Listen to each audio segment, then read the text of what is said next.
Eu estou provando a você que o Lula está provocando de propósito uma tarifa, ele está cavando uma falta. Olavo Edu Carvalho, melhor canal de corte do YouTube. Eu já falei, vamos buscar um pouco aqui, fazer linha do tempo, né? Porque tem um fenômeno do qual eu trato há muito tempo. A primeira viralização que eu tive na Jovem Pan foi uma discussão com a Thaís Oyama, finada Thaís Oyama, não sei por onde anda hoje, acho que estava no UOL, uma coisa assim, né? No extinto programa 3 em 1 da Jovem Pan, onde tem um dado momento, uma discussão que ela fala assim, não, você, Paulo Figueiredo, você respeite o jornalismo. E eu disse a ela no ar a frase que muitos de vocês lembram e sempre comentam sobre isso nas redes sociais, eu sempre vejo os comentários de vocês, a frase que ficou marcada, que foi: o jornalismo profissional morreu. Essa foi minha primeira viralização nas redes sociais.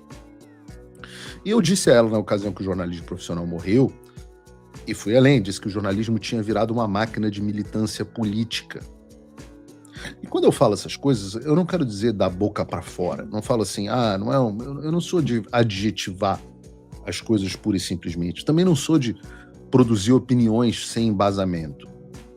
Essa opinião de que o jornalismo profissional morreu, eu tenho certeza, inclusive, que é compartilhada pela maioria de vocês.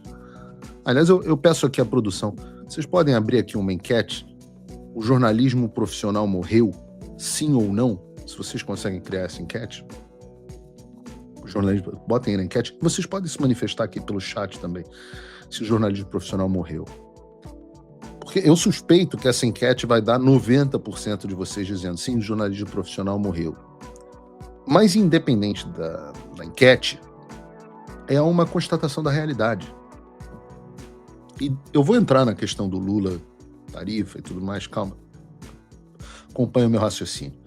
Deixa eu mostrar para vocês um levantamento que foi publicado essa semana pelo Gallup. O Gallup é talvez o mais famoso. O Gallup e o Pew Research são os dois mais famosos institutos de pesquisa de opinião pública, não eleitoral, mas de opinião pública nos Estados Unidos. Então, olhem esse levantamento aqui que eu vou botar na tela para vocês. O Gabriel acabou de botar aqui. Olhem, esse levantamento é o seguinte, esse gráfico, você não precisa entender de gráfico, só olhe e veja essa queda vertiginosa. É o percentual de pessoas nos Estados Unidos que confiam muito ou bastante na mídia tradicional. Vejam, saiu do auge de 80% em 1975. 1975 tem quantos anos? 40 anos. Pensem nisso. 40 anos atrás, se houvesse 10 pessoas em uma sala, 8 acreditavam na mídia mainstream. Eu não sei se vocês sabem que eu sofro de rinite alérgica e eu tenho 3 gatos que eu adoro. E eu tava agora abraçando o gordo. Meu maior gato. Foi uma péssima ideia antes de fazer um programa. Então, não é farinha igual o Lindbergh, não. É realmente rinite alérgica. Mas eu dizia que numa sala, em 1975, se tivessem 8 pessoas e vocês perguntassem a elas, vocês confiam na mídia? Vocês confiam muito na mídia? 8 entre cada 10 pessoas diziam, sim, nós confiamos muito na mídia. 2 ficariam assim. Esse número se inverteu. Hoje, esse número é de 19%, o que significa que se houver 10 pessoas em uma sala e você perguntar a elas, vocês confiam muito na mídia? 8 dirão não, e só 2 dirão sim. Inverteu completamente. 8 em cada 10 confiavam muito, hoje 8 em cada 10 não confiam. E vocês repararem no gráfico, né? Reparem como a pandemia em 2020 e as mentiras do Covid criaram uma queda significativa no percentual nos últimos anos, já estava muito ruim, mas há ali uma aceleração no declínio das mentiras que eles contaram para vocês e para mim em 2020, mas esse ponto de 19%, uma queda de 53, 55 pontos em relação ao auge, é absolutamente impressionante.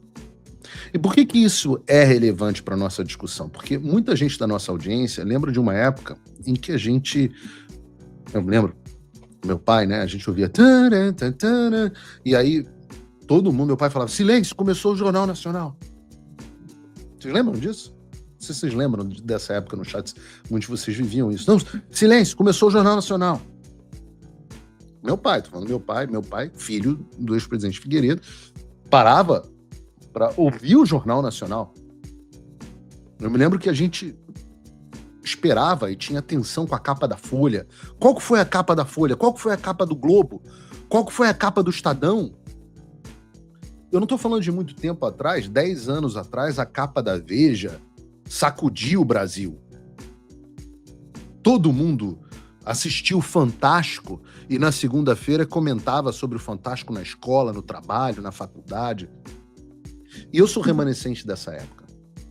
Algumas das pessoas mais novas da audiência, né, nem pegaram essa fase. Quando a gente estava fazendo a pauta do programa, eu até comentei com a Mica, o João está meio que de férias, estudando, fazendo um curso, mas eu comentei com a Mica que eles provavelmente nem lembravam disso, né? Mas a década de 70 não é tão longe assim, eu não era nascido, mas nasci na década de 80. Quem aqui no chat estava vivo na década de 70? Aliás, né? Quem fala aqui, vocês lembram disso? Eu tô vendo aqui vocês falando. Era meu telejornal preferido. É verdade. As pessoas, eu tenho muitos de vocês, eu sei que estavam aí na década de 70. Eu não estava na década de 70, mas nasci na década de 80, e se você olhar o gráfico, até os anos 2000, onde eu já estava na faculdade de jornalismo, aí eu já estava na faculdade de jornalismo nos anos 2000, até os anos 2000, metade das pessoas ainda confiavam muito na mídia. Metade. Esses números são para os Estados Unidos. Para o Brasil são um pouco atrasados. Geralmente o Brasil fica uns 5 anos atrasados em tendência em relação aos Estados Unidos. Então, no Brasil, essa queda está muito acentuada, muito parecida, mas uns 5 anos de atraso não faz tanta diferença assim, não. E aqui, é óbvio que vale lembrar, vocês estão aqui me lembrando no chat, que a mídia sempre teve viés. O meu avô reclamava do viés da mídia. E é importante deixar isso claro. Mas existe uma diferença entre ter um viés e ser uma pura peça numa máquina de propaganda partidária e ideológica, que é o estado que a gente vive hoje. Eu tenho um curso inteiro sobre isso, se chama Morte do Jornalismo, inclusive oferecido gratuitamente aos nossos patronos Gold. É bastante detalhado sobre essa situação que a gente vive hoje, como é que isso aconteceu e tal, mas aqueles que não quiserem fazer o curso, não tem problema. O curso, aliás, inclusive, nem está à venda. Vocês podem entender rapidamente o que eu quero dizer com isso. Por quê? Porque ontem no Paulo Figueiredo Show, nós explicamos detalhadamente que não havia aplicação de tarifa nova contra o Brasil. Nós explicamos isso detalhadamente, que o que tinha sido publicado era um relatório de uma investigação de um órgão burocrático do governo americano, que é o representante comercial dos Estados Unidos, com uma proposta de tarifa que ainda tem prazo a serem cumpridos, pelo menos mais 6 semanas. E depois, então, o assunto vai ser avaliado pela equipe política, pelo Marco Rubio, e encaminhado por uma decisão do presidente Trump, sem prazo. Sem prazo. Eu fiz isso, mostrei, como sempre, não com as minhas palavras, não com as minhas opiniões, mas fazendo o que a gente faz no Paulo Figueiredo Show, mostrando os fatos. A gente leu os trechos do relatório, explicando como a investigação está sendo feita, explicamos que há investigações similares em 70 países, mostrei o estudo de caso da China, em que a investigação sugeriu tarifas e o Trump não quis impor as tarifas por conta do interesse americano. Fato separado da minha opinião. O Ben Shapiro, outro dia eu vi o Arruinaldo Azevedo tentando roubar a frase do Ben Shapiro, né? A frase é: você tem direito às suas próprias opiniões, mas não aos seus próprios fatos. O que eu citei aqui foram fatos. Mas o que a mídia mainstream fez questão de fazer? Mentir e manipular a opinião pública para criar a impressão de que as tarifas tinham sido aplicadas ao Brasil e que isso tinha relação direta com a visita do Flávio Bolsonaro aos Estados Unidos. Como sempre, eu não estou dando a minha opinião. E eu posso provar. Volto a dizer, no Paulo Figueiredo Show, eu mostro de onde saem as minhas opiniões. É isso que a gente vai fazer isso o tempo inteiro, é assim que funciona o programa. E aí você que está em casa, verifica se eu tô com razão ou não. Então, vejam o grau de manipulação, peguei aqui só alguns casos. Olha aqui, Forbes Money, pré-mercado. Trump impõe tarifas, mas investidores têm dúvidas. Trump, que nem tocou nessa porra, impõe tarifas, diz a Forbes, um órgão que supostamente é para informar o mercado de capitais no Brasil. Outra, Poder 360. Documento, eu já falei que o Poder 360 na cobertura dos Estados Unidos, eles estão ali mais ou menos na mesma linha que a Coreia do Norte. Tá? Poder 360. Documento dos Estados Unidos que impõe tarifaço, cita Toffoli e 6 decisões do STF. Outra, Poder 360. Trump posta foto com Flávio depois de anunciar tarifa ao Brasil. Isso é chamado de jornalismo. G1. O que disse a imprensa internacional sobre o novo tarifaço de Trump? Instrumento para impor novas tarifas no Brasil é a alternativa mais duradoura após decisão da Suprema Corte. Globo. Tarifa de 12,5 anunciada ontem pelos Estados Unidos se soma aos 25 de segunda-feira, dizem negociadores. Anunciada, tarifa anunciada.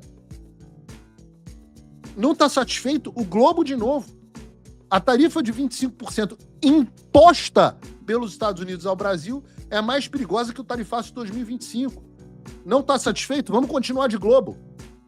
Em tom eleitoral, Lula chama Flávio de imbecil, essa já é de hoje, por tarifaço dos Estados Unidos, como se o tarifaço tivesse sido confirmado. Globo, mais uma vez. Chanceler do Brasil se encontra com o representante comercial do governo Trump, diz que Lula está disposto a negociar tarifas.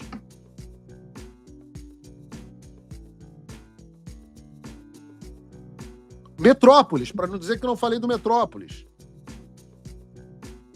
Tem CNN também. Governistas culpam o clã Bolsonaro por tarifaço, como se tivesse acontecido. Metrópolis. Novo tarifaço de Trump pode ser judicializado nos Estados Unidos, como se tivesse acontecido. Estadão. Olha o Estadão. Estadão dos mais nojentos. O Estadão hoje talvez seja o jornal mais asqueroso do Brasil. Pix, corrupção e pirataria. Entenda as novas tarifas impostas pelos Estados Unidos ao Brasil. Itatiaia. Trump publica nova foto com Flávio Bolsonaro após novo tarifaço. E o ICL Notícias, que esse, pelo menos são assumidos, que são um órgão de assessoria de imprensa do governo Lula, Tariflávio e Urubu Pix. Memes viralizam após ofensiva dos Estados Unidos ao Pix. Vocês estão satisfeitos ou eu preciso continuar? É essa bosta que se chama de jornalismo no Brasil. Aí depois, o meu veículo está fechando as portas. Ah, meu Deus, não temos audiência. É só não fazer essa merda. Porque você pode enganar. Eu sempre falo isso, a frase é atribuída a Abraham Lincoln. Você pode enganar todas as pessoas por algum tempo ou algumas pessoas o tempo todo. Mas você não pode enganar todas as pessoas o tempo todo. O que eles estão tentando fazer aqui? Como a população brasileira, na sua maior parte, não vai sentir, não vai saber se as tarifas foram aplicadas ou não, por um motivo muito simples, a maioria da população brasileira não comercializa com os Estados Unidos, e mesmo os que comercializam, aliás, entre os que comercializam, só 26% dos produtos, ou 27% dos produtos brasileiros vão ser afetados. Então você tem que ser um brasileiro que exporta para os Estados Unidos e, mesmo que você exporte para os Estados Unidos, só 1 em cada 4 tipos de produtos vão ser afetados. Então, efetivamente, essas só quem vai saber se a tarifa foi aplicada, sentir na pele, são, sei lá, 1.000 pessoas no Brasil. Nada. Então o que a mídia está fazendo? Sabendo que a população não vai saber se a tarifa vai ser aplicada ou não, está aplicando um estelionato no público, fingindo que existe uma tarifa no Brasil que não existe. Eu hoje estava conversando com a estratégia de comunicação da campanha do Flávio, dizendo, olha, o maior erro até agora neste assunto foi o Flávio não deixar muito claro que não existe tarifa. Ah, não, mas não adianta. Essa mania de tentar dizer que não adianta explicar às pessoas. É a segunda vez que eu escuto a mesma justificativa. A mesma merda que falaram no negócio do Dark Horse. Ah, não adianta explicar para as pessoas que não têm dinheiro do Vocaro. Não adianta explicar para as pessoas que não têm tarifa. O nego cai na armadilha que a própria imprensa cria. É um negócio de maluco. E a mídia está deitando e rolando, criando a impressão de que o Flávio Bolsonaro fez uma visita aos Estados Unidos e, com isso, o Trump impôs um tarifaço ao Brasil que vai afetar até o Pix. E, obviamente, por que você está vendo o Pix em todos os lugares? Porque o Pix é extremamente popular, foi criado pelo Bolsonaro e eles precisam gerar algo que afete a imagem da população. E por isso que está na manchete de todos os jornais. Ah, mas, Paulo, é só a manchete. A Malu Gaspar me falou assim, ah, não, é só a manchete do Estadão, a reportagem está correta. Gente, manchete é o que, quando muito, o que as pessoas leem são manchetes. Ninguém lê o corpo de reportagem nenhuma, as pessoas leem manchetes. E sabendo disso, os jornalistas dão um truque, fazem uma manchete fraudulenta, e no corpo eles botam lá, em uma frase ali escondida, com a informação verdadeira. O Trump voltou. Isso já deve ter tirado um peso das suas costas. Mas e o Brasil? O nosso país continua atolado e achar que só a vitória do Trump vai resolver tudo é ilusão. Nada vai mudar sozinho. E pode ter certeza de uma coisa, ficar xingando muito nas redes sociais não vai fazer diferença nenhuma. Você vai continuar esperando alguém fazer alguma coisa por você? Um político? Um salvador da pátria? Esquece. Se ninguém tomar uma atitude, nada acontece. Eu tô fazendo a minha parte. Eu parei a minha vida por isso. Mas, se você quer saber como pode ajudar sem precisar largar tudo, a resposta é simples, apoiando quem está na linha de frente. Sem esse apoio, sem essa linha de suprimento, esse trabalho morre. Sem estrutura, ninguém avança. Então acessa www.paulofigueiredoshow.com/apoie e com $5 por mês você pode fazer parte disso. Se puder mais, eu recomendo, seja um patrono Gold e participe ativamente no grupo que me ajuda a pautar esse debate. O que vai definir o futuro é quem faz e não quem reclama. A escolha é sua.